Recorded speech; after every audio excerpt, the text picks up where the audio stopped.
जय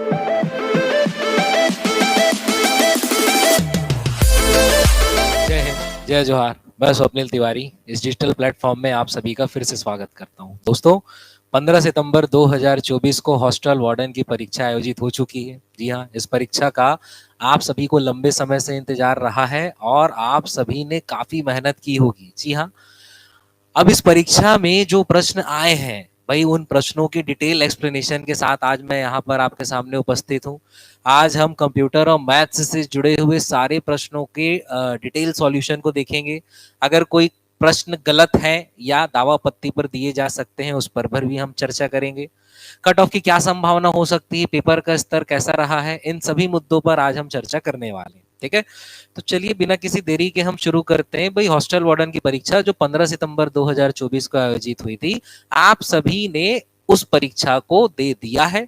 आपने OMR fill कर दिया है, चाहे सही चाहे गलत, आपने अपनी मेहनत को वहां पर दिखा दिया है। अब आपको परेशान नहीं होना है, सीधी सी बात है। एक एनालिसिस करना है कि हाँ मेरा मार्क्स इतना हो सकता है, संभावित कट ऑफ पेपर के स्तर के अनुसार इतना हो सकता है। और आने वाली जो परीक्षाएं हैं भाई, 22 सितंबर को भी परीक्षा है, 29 सितंबर को भी परीक्षा है, अक्टूबर में भी परीक्षा है।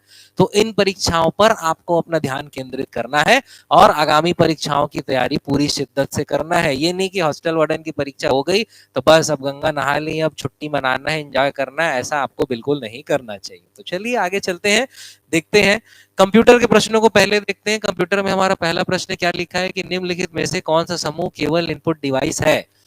Mouse, keyboard, monitor. Monitor input device नहीं है, इसीलिए पहला वाला तो भाई सिंपल गलत हो जाएगा। माउस आपका इनपुट डिवाइस नहीं है। अगर हम यहाँ की बात करें माउस, कीबोर्ड, प्रिंटर, तो प्रिंटर भी आपका इनपुट डिवाइस नहीं है। Mouse, keyboard, scanner, joystick, light, pen, जी हाँ ये सभी इनपुट डिवाइस है। Mouse, keyboard, trackpad, touch screen, microphone, जी हाँ सभी इनपुट डिवाइस है। तीसरा और चौथा यानी ऑप्शन नंबर क्या होगा, सी। भाई क्वेश्चन के लेवल की अगर हम बात करें तो प्रश्नों का स्तर काफी सामान्य रहा है, बहुत सरल रहे हैं, हम ऐसा भी नहीं कह सकते। जो नहीं पढ़ा है उसके लिए तो सब कठिन है, और जिसने अच्छे से मेहनत की है, अच्छे से तैयारी की है, तो कंप्यूटर के 30 प्रश्नों में क्वालिफाई जो करना था, कम से कम 15 अंक लाना, वो लाया जा सकता है। वो कठिन कार्य था ऐसा मैं नहीं कहूंगा, क्योंकि प्रश्नों का जो स्तर था वो काफी सामान्य था। तो चलिए आगे चलते हैं, अगले प्रश्न को देखते हैं।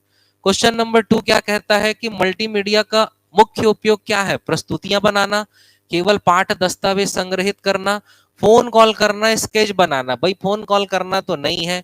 पाठ दस्तावेज संग्रहित करना मतलब जिसे हम केवल रीड कर सकते हैं, टेक्स्ट, ऐसा भी नहीं है। और स्केच बनाना सिर्फ स्केच बनाना नहीं है, स्केच भी उसके अंतर्गत बन सकता है, यानी हम प्रस्तुतियां बनाना अर्थात प्रेजेंटेशन। तो प्रेजेंटेशन जो इंग्लिश, अब चूंकि इंग्लिश वाला हम यहाँ पर अभी नहीं ला पाए हैं तो मैं आपको इंग्लिश बताते चलूंगा कि वो इंग्लिश में क्या है। तो जो ऑप्शन नंबर ए है प्रेजेंटेशन, मल्टीमीडिया का मुख्य उपयोग, यही हमारा आंसर। चलिए आगे चलते हैं। क्वेश्चन नंबर 3 क्या कह रहा है कि वर्ड डॉक्यूमेंट में पासवर्ड से प्रोटेक्ट करने के निम्न स्टेप को सही क्रम में जमाइए। भाई पासवर्ड से यदि आपको प्रोटेक्ट करना है तो आपका सही क्रम क्या होना चाहिए, चलिए देखते हैं। पासवर्ड से प्रोटेक्ट करने के लिए सबसे पहले वर्ड में आपको क्या कर रहा है, भाई यहां पर आप ऑप्शन देखेंगे तो सबसे पहले वर्ड में डॉक्यूमेंट को ओपन करना है, पहला काम तो यही होगा। ठीक, उसके बाद वर्ड डॉक्यूमेंट ओपन करने के बाद आपको फाइल में जाना है और उसकी इंफॉर्मेशन को सेलेक्ट करना है। ठीक, उसके बाद आपको एनक्रिप्ट विथ पासवर्ड को सेलेक्ट करना है। एनक्रिप्ट विथ पासवर्ड सेलेक्ट करने के बाद प्रोटेक्ट डॉक्यूमेंट को सेलेक्ट करना है, और उसके बाद पासवर्ड टाइप करें और पासवर्ड को कंफर्म करना है। इसीलिए हमारा आंसर क्या होगा, ऑप्शन नंबर बी, BACDE, यही इसका सही क्रम है, ध्यान रखेंगे। चलिए आगे चलते हैं, अगला क्वेश्चन देखते हैं। अगला क्वेश्चन हमसे क्या कह रहा है, यूट्यूब पर, अगला क्वेश्चन हमसे ये कह रहा है कि यूट्यूब पर जानकारी खोजने के लिए वर्ड डॉक्यूमेंट, क्वेश्चन नंबर 3, उसके बाद क्वेश्चन नंबर 4, ये वाला क्वेश्चन है वो आगे है यूट्यूब वाला। क्वेश्चन नंबर 4 हमसे ये कह रहा है, नीचे दिए गए प्रश्नों में दो कथन दिए गए हैं, एक को क्रमशः अभिकथन और दूसरे को कारण बताया गया है। हमें बताना है दोनों सही है कि गलत है, या कथन का कारण जो है वो सही व्याख्या करता है कि नहीं। ऐसे बहुत सारे प्रश्न थे। ऑपरेटिंग सिस्टम एक सॉफ्टवेयर प्रोग्राम है जो कंप्यूटर हार्डवेयर को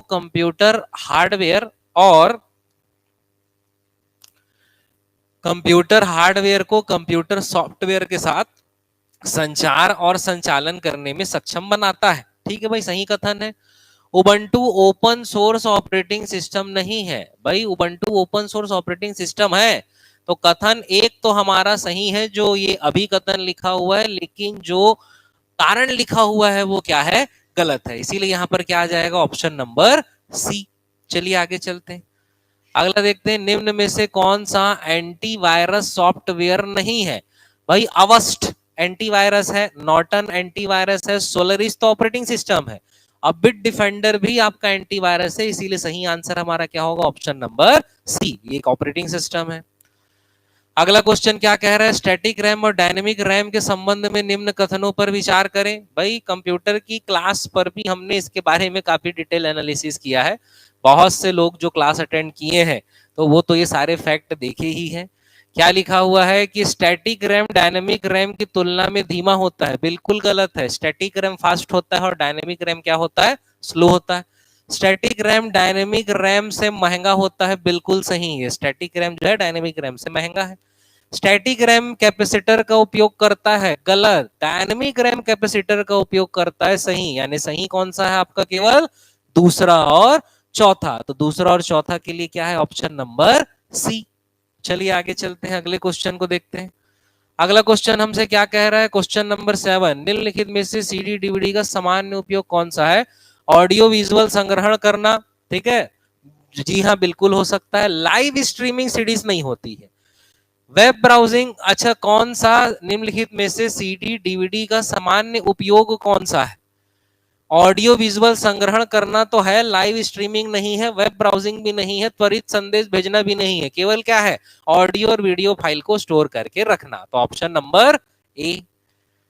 अगला क्वेश्चन हमसे क्या कह रहा है, निम्न में से कौन सा वाक्य सही है? Fedora commercially licence operating system है, एमएस एक्सेल सिस्टम सॉफ्टवेयर का एक उदाहरण है, ये तो बिल्कुल गलत हो गया। एमएस एक्सेल सिस्टम सॉफ्टवेयर नहीं है, एक प्रकार का एप्लीकेशन सॉफ्टवेयर है। तो अगर बी गलत है तो उपरोक्त सभी सही तो आएगा ही नहीं। अगला पढ़ते हैं, ऑपरेटिंग सिस्टम वह प्रोग्राम है जो कंप्यूटर उपयोगकर्ता और कंप्यूटर हार्डवेयर के बीच मध्यस्थ के रूप में कार्य करता है। जी हाँ, ऑप्शन नंबर सी ही 100% सही है। अगर आपको ए के बारे में नहीं पता तो भी ये तो कम से कम बेसिक पता ही होगा कि ऑप्शन नंबर सी क्या है, 100% सही है। ठीक, चलिए अगले क्वेश्चन में आते हैं।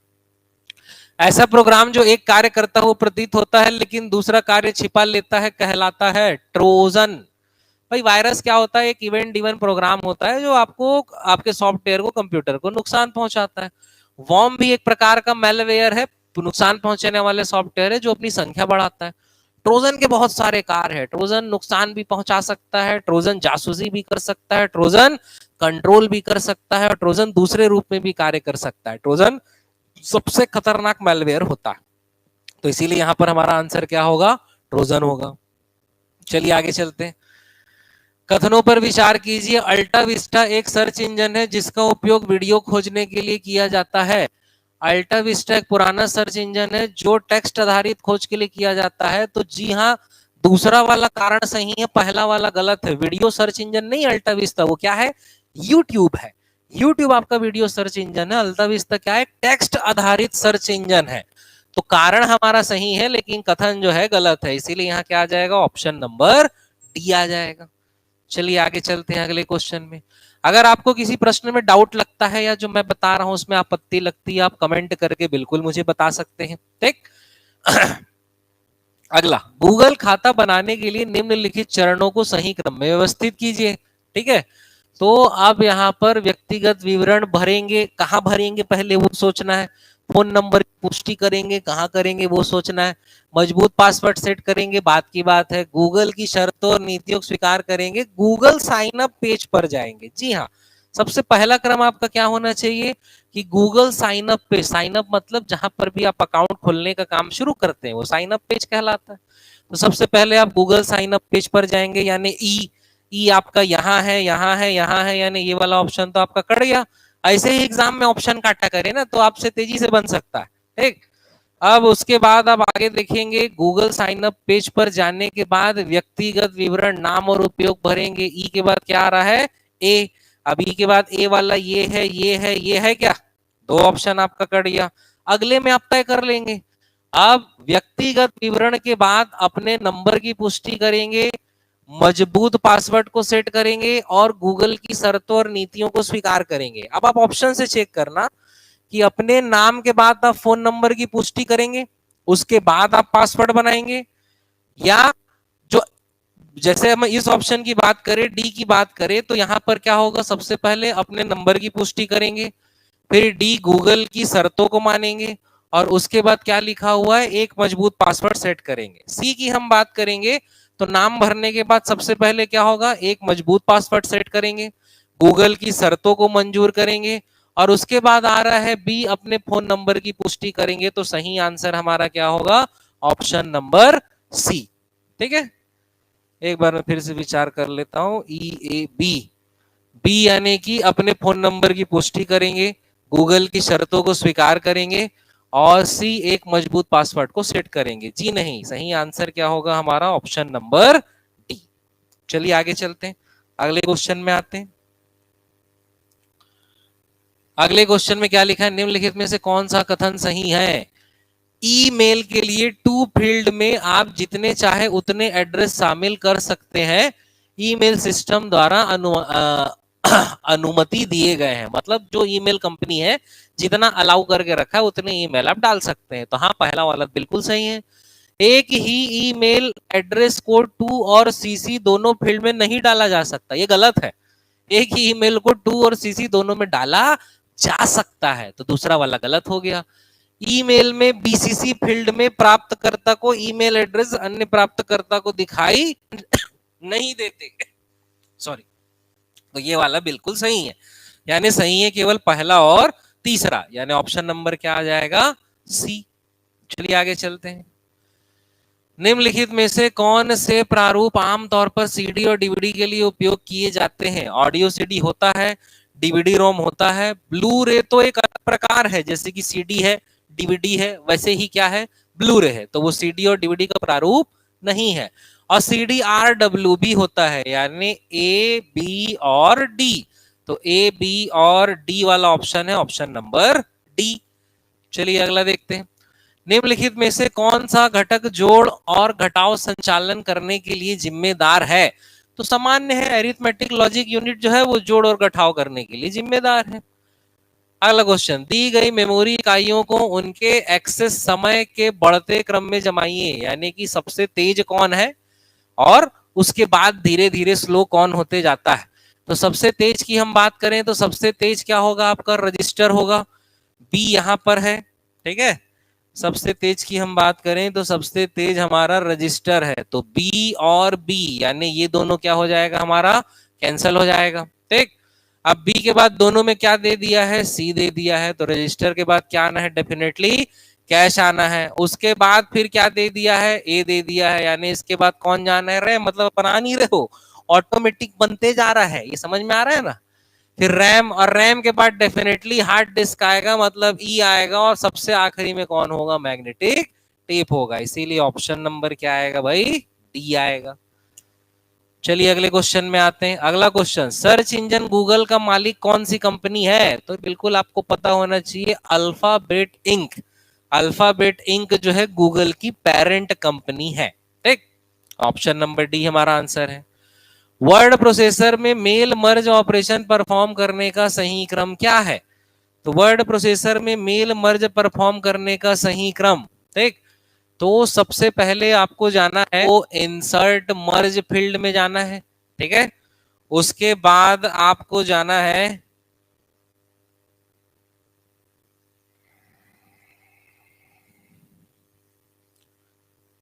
इंसर्ट मर्ज फील्ड, हो गया तो ऑप्शन नंबर हमारा हो गया ये बी आ गया। ठीक, उसके बाद आपको जाना है सेलेक्ट एंड एडिटिंग रिसिपिएंट में जाना है, सेलेक्ट एंड एडिटिंग रिसिपिएंट। ठीक, उसके बाद आपको सेलेक्ट स्टार्ट मेल मर्ज में जाना है, उसके बाद फिनिश मर्ज में जाना है, उसके बाद प्रीव्यू रिजल्ट में जाना है। तो ऑप्शन नंबर डी। थोड़ा सा पढ़ने में समय लगेगा, तो इसीलिए हमारा यहाँ सही आंसर क्या, ऑप्शन नंबर डी। देखिए ऐसे प्रश्न है कि यदि ये ऑप्शन आपने यूज किया है कंप्यूटर का प्रयोग, कंप्यूटर में इस एप्लीकेशन का प्रयोग करते हुए, जैसे यहाँ वर्ड प्रोसेसर में पूछ रहा है, तो यदि आपने ये काम किया है वर्ड प्रोसेसर में तभी आपको याद रहेगा, नहीं तो स्पेशल क्रम याद रहे ऐसा जरूरी नहीं है। तो कंप्यूटर में अगर मैं कहूँ कुछ जो कठिन क्वेश्चन है तो वो ये क्रम वाले क्वेश्चन जो है इसे हम कठिन मान सकते हैं, लेकिन इनकी संख्या 2-3 ही है, उसके अलावा कंप्यूटर हमारा सरल ही है। चलिए अगला क्वेश्चन देखते हैं। निम्नलिखित में से कौन सा फंक्शन एमएस एक्सेल में खाली सेल को काउंट करने के लिए उपयोग होता है? उसका आंसर है काउंट ए। काउंट ए क्या करता है? खाली सेल को काउंट करता है। ठीक, चलिए अगला देखते हैं। निम्न में से गवर्नमेंट पोर्टल और उनके उद्देश्यों का मिलान कीजिए। ये बहुत सरल है भाई, आप इसमें कम से कम ये डिजी लॉकर को तो पकड़ सकते हैं। ठीक है, आप यदि यहां ऑब्जर्व करें तो ये डिजी लॉकर, लॉकर में क्या होगा? नागरिकों के दस्तावेज और प्रमाण पत्र ऑनलाइन संग्रहित साझा सत्यापित करने की अनुमति देता है। तो ये तो आप कम से कम पकड़ ही सकते हैं, यदि बाकी के बारे में नहीं पता है तो डी का क्या हो जा रहा है? दूसरा, और डी का दूसरा वाला एक ही ऑप्शन है, इसीलिए यहां पर क्या आ जाएगा? Option number A. सिर्फ एक से ही आप बना सकते हैं, जरूरी नहीं आपको सबकी जानकारी पता हो, बाकी को आप मैच कर सकते हैं क्या है जानकारी। चलिए आगे चलते हैं। अगला क्वेश्चन हमसे क्या कह रहा है कि YouTube पर जानकारी खोजने के लिए निम्नलिखित चरणों को सही क्रम में व्यवस्थित कीजिए। अब YouTube में जानकारी खोजना है तो सबसे पहले आपको क्या करना पड़ेगा? YouTube खोलना पड़ेगा, यानी ए। तो ये भी ए है, ये भी ए है, ये भी ए है, यानी ऑप्शन डी क्या हो गया? कट गया। फिर YouTube में सर्च बार पर क्लिक करना है, तो YouTube में सर्च बार यानी ई वाला केवल यही है, ये दोनों ई नहीं है, इसीलिए सीधा ऑप्शन नंबर बी, बाकी को पढ़ने की जरूरत नहीं। ठीक है भाई, सिंपल है। YouTube खोलेंगे, सर्च बार पर क्लिक करेंगे, फिर उसके बाद खोज क्वेरी दर्ज करेंगे, परिणामों के माध्यम से ब्राउज करेंगे, उसके बाद क्या करेंगे? आप वीडियो देखेंगे। ठीक, चलिए आगे चलते हैं, अगला क्वेश्चन देखते हैं। अगला क्वेश्चन हमसे क्या कह रहा है? अगला क्वेश्चन, दिए गए कथन और कारण में इनपुट डिवाइस का मुख्य उद्देश्य उपयोगकर्ता को जानकारी प्रदर्शित करना। नहीं, इनपुट प्रदर्शित नहीं करता है, प्रदर्शित कौन करता है? Output device. तो पहला गलत हो गया। फिर कीबोर्ड और माउस जैसे इनपुट डिवाइस का उपयोग कंप्यूटर सिस्टम में डेटा दर्ज करने के लिए किया जाता है। तो जी हाँ, डेटा दर्ज करने के लिए किया जाता है, तो इनपुट के लिए तो बिल्कुल सही है। तो दूसरा कारण सही है, अभिकथन गलत है। तो अभिकथन गलत है, कारण सही है, ऑप्शन नंबर क्या आ जाएगा? डी। चलिए आगे चलते हैं। अब एक विवादित क्वेश्चन हो सकता है, ठीक है। इंकजेट प्रिंटर की मुद्रण गति को नापने के लिए निम्नलिखित में से किसका उपयोग किया जाता है? तो देखिए, इंकजेट प्रिंटर की अगर हम बात करें तो पैराग्राफ प्रति मिनट और शब्द प्रति मिनट, वर्ड पर मिनट, ये तो होता ही नहीं। ठीक है, पैराग्राफ पर मिनट और वर्ड पर मिनट जो है वो इकाई नहीं है। इकाई होती है आपकी कैरेक्टर पर सेकंड, लाइन पर मिनट और पेज पर मिनट। अब ये विवादित इसलिए हो सकता है क्योंकि इंकजेट प्रिंटर की जो स्पीड है वो कैरेक्टर पर सेकंड में नापी जाती है, लेकिन कैरेक्टर पर सेकंड तो दिया ही नहीं है। लेकिन जो आधुनिक इंकजेट प्रिंटर है, नए जमाने के अभी के जो इंकजेट प्रिंटर है, उसकी स्पीड पेज पर मिनट में नापी जाती है। तो एक्चुअल सही आंसर क्या है? पेज पर मिनट है। लेकिन व्यापम ने पिछले किसी परीक्षा में आंसर इसका लाइन पर मिनट लिया है और कैरेक्टर पर सेकंड भी व्यापम ने आंसर लिया है। तो ये वाला क्वेश्चन थोड़ा सा विवादित हो सकता है मेरे हिसाब से। चूंकि व्यापम ने आंसर पहले लिया है लाइन पर मिनट, तो हम लाइन पर मिनट यहां पर टिक कर सकते हैं। ठीक, लेकिन यदि आप गूगल सर्च करेंगे, नेट में सर्च करेंगे, तो आधुनिक इंकजेट प्रिंटर जो है उसकी स्पीड पेज प्रति मिनट में नापी जाती है, ये हर जगह लिखा हुआ है। तो देखिए व्यापम क्या आंसर लेता है उस पर डिपेंड करेगा। अगला क्वेश्चन देखते हैं। निम्नलिखित में से YouTube का सही उपयोग कौन सा है? वीडियो स्ट्रीमिंग, जी हाँ। व्यक्तिगत वीडियो अपलोड, जी हाँ। लाइव प्रसारण देखना, जी हाँ। ईमेल भेजना नहीं है, मतलब ए, बी और सी है और डी वाला नहीं है। तो ऑप्शन नंबर सी हमारा सही आंसर। चलिए अगले क्वेश्चन में आते हैं। अगले क्वेश्चन में क्या लिखा हुआ है कि निम्नलिखित का मिलान करें। ऑडियो, ऑडियो, वीडियो, मूल पाठ, सीडी, डीवीडी। ठीक, अब ऑडियो की हम बात करें तो ऑडियो का संबंध किससे होगा? ध्वनि प्रभाव, यानी ए का क्या आ गया? चौथा।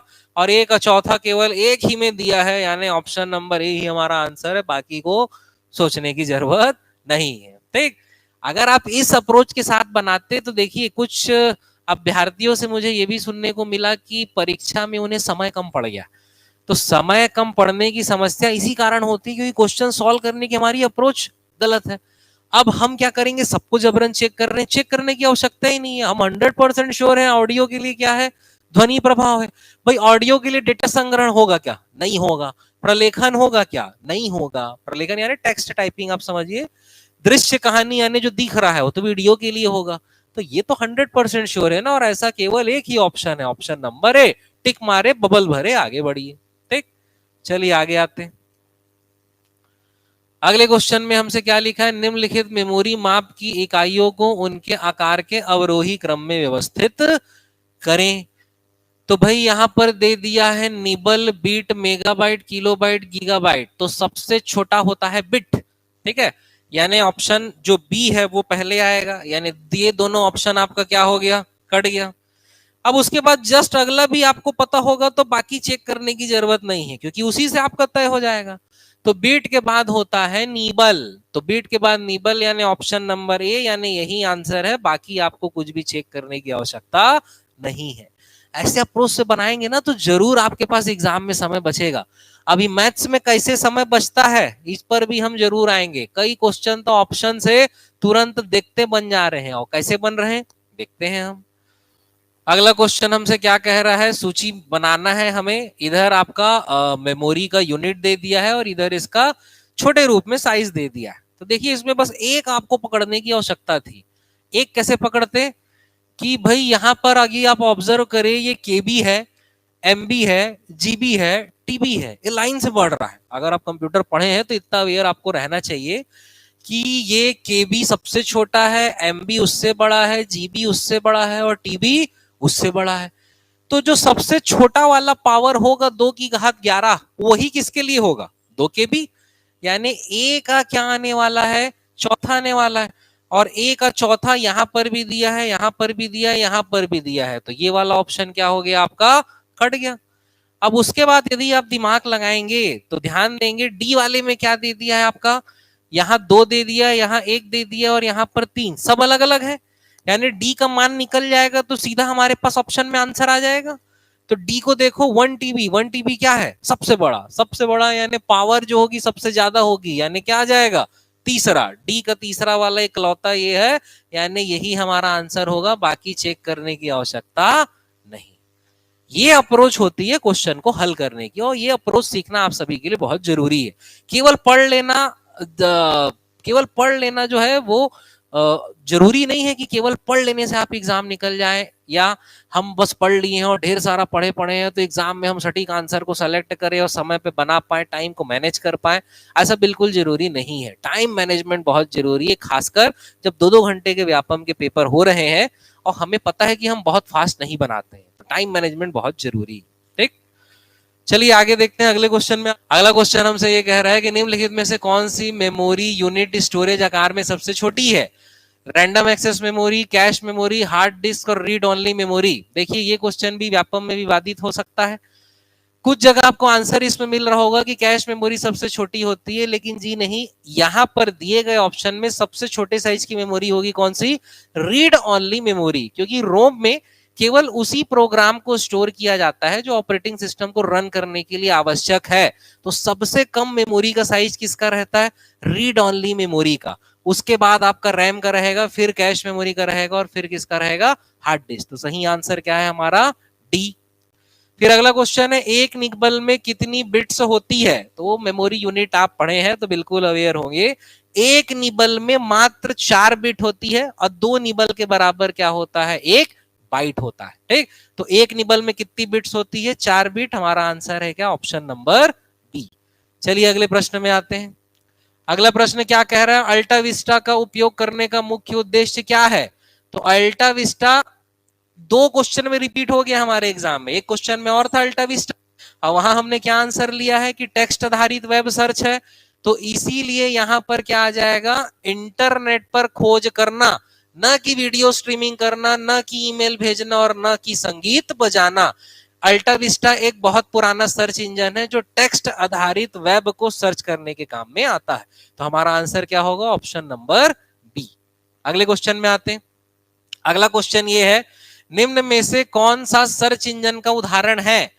तो लाइकोस भी सर्च इंजन है, बिंग भी बहुत प्रसिद्ध सर्च इंजन है, मम्मा हो सकता है आप लोगों के लिए नया शब्द हो, मम्मा भी एक सर्च इंजन है, मेटा सर्च कंपनी के अंतर्गत ये आता है। लेकिन रेड हैट क्या है? एक ऑपरेटिंग सिस्टम है, रेड हैट जो है सर्च इंजन नहीं है। इसीलिए हमारा आंसर क्या होगा? ऑप्शन नंबर सी, केवल 1, 2 और 3। तो चलिए आज के लिए हम इतना ही रखते हैं। आज हमने कंप्यूटर के प्रश्नों को देखा है। कंप्यूटर के प्रश्नों में जिस जिस प्रश्न में आपत्ति आ सकती है वो भी मैंने आपको बता दिया है। आप दावा आपत्ति के लिए बिल्कुल अपने सोर्स को ढूंढकर तैयार रह सकते हैं। यदि आपको सोर्स नहीं मिलता है तो आप बिल्कुल मेरे से संपर्क कर सकते हैं। कंप्यूटर के 30 में से 15 अंक अर्जित करना कोई असंभव कार्य या बहुत नामुमकिन या कठिन कार्य है, ऐसा नहीं है।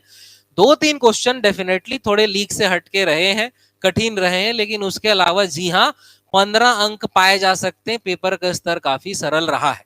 यदि हम कट ऑफ की बात करें तो मेरे अनुसार यदि आप 70-75 के प्लस है, 70 से 75, 5 नंबर हो सकता है कम हो जाए या ज्यादा हो जाए, ये जनरल कैटेगरी का कट ऑफ हो सकता है। कम होने का चांस तो कम है, ज्यादा ही भले इसके अंतर्गत हो सकता है। तो चलिए आज केवल कंप्यूटर को ही हम देखते हैं। इसके बाद अगले वीडियो में हम मैथ्स का पूरा डिटेल सॉल्यूशन देखेंगे और सभी विषयों को डिटेल एनालिसिस करेंगे। सभी विषयों में क्या क्या क्वेश्चन दिए गए हैं। मैथ्स में कुछ क्वेश्चन गलत छप गए हैं, जो क्वेश्चन डिलीट होंगे वो क्वेश्चन क्या है, मैथ्स में हम कैसे आसानी से हल कर सकते थे, बिना हल किए भी हम ऑप्शन पकड़ के कैसे बना सकते थे, इन सारी चीजों को अगले वीडियो तक हम देखते हैं।